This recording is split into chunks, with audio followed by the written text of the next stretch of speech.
एक बार लोक पितामह ब्रह्मा ने सूर्य को कर्माध्यक्ष पद दिया। राज्य पद प्राप्त कर सूर्य के मन में अहंकार हो गया।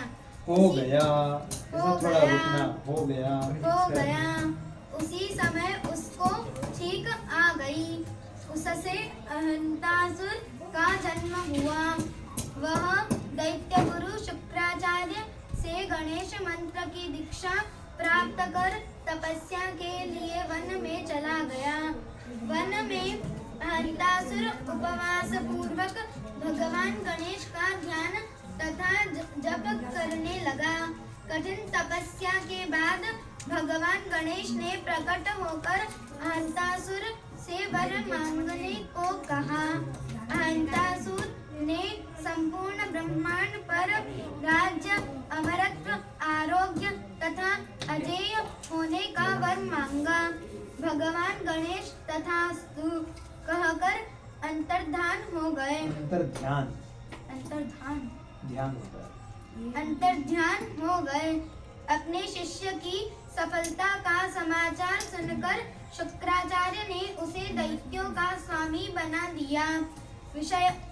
विषयप्रिय नामक नगर में अहंतासुर सुखपूर्वक निवास करने लगा। उसे सर्वाधिक योग्य पात्र समझकर प्रमदासुर ने अपनी सुंदर कन्या उसके साथ ब्याह दी। कुछ दिन बाद उसे गर्भ और श्रेष्ठ नामक 2 पुत्र हुए। एक दिन अहंतासुर ने अपने श्वशुर की सलाह और गुरु का आशीर्वाद प्राप्त कर विश्व विजय के लिए प्रस्थान किया। सर्वत्र मार काट मच गई। समूची पृथ्वी अहंतासुर के अधिकार में हो गई। परम प्रमादी अहंतासुर से भयभीत शेष ने भी उसे कर देना स्वीकार कर लिया।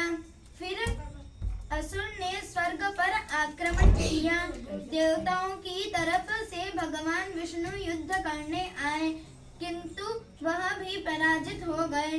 सर्वत्र अहंतासुर का शासन हो गया। देवता, ऋषि, मुनि पर्वतों में छिप कर रहने लगे। सर्वत्र पाप और अन्याय का बोलबाल हो गया। चारों तरफ से असहास होकर देवताओं ने भगवान शंकर एवं ब्रह्मा की सलाह से भगवान गणेश की उपासना करनी शुरू की। 700 वर्षों की कठिन साधना के बाद भगवान गणनाथ प्रकट हुए। उन्होंने देवताओं की विनती सुनकर उनका कष्ट दूर करने का वचन दिया। पहले देवर्षि नारद को उन्होंने अहंतासुर के पास भेजा। उन्होंने उसे धूम्रवर्ण गणेश की शरण ग्रहण कर शांत जीवन बिताने का संदेश दिया। यह सुन अहंतासुर क्रोधित हो गया। संदेश निष्फल गया। नारद निराश लौट आए। भगवान धूम्रवर्ण ने क्रोधित होकर असुर सेना पर अपना पाश छोड़ दिया। उस पाश ने असुरों के गले में लिपटकर उन्हें यमलोक भेजना शुरू कर दिया। चारों तरफ हाहाकार मच गया। असुरों ने भीषण युद्ध की चेष्टा की, किंतु तेजस्वी पाश की ज्वाला में वे सभी जलकर भस्म हो गए। निराश अहंतासुर शुक्राचार्य के पास पहुंचा। उन्होंने उसे धूम्रवर्ण की शरण में लेने की प्रेरणा दी। अहंतासुर ने भगवान धूम्रवर्ण के चरणों में गिरकर क्षमा मांगी।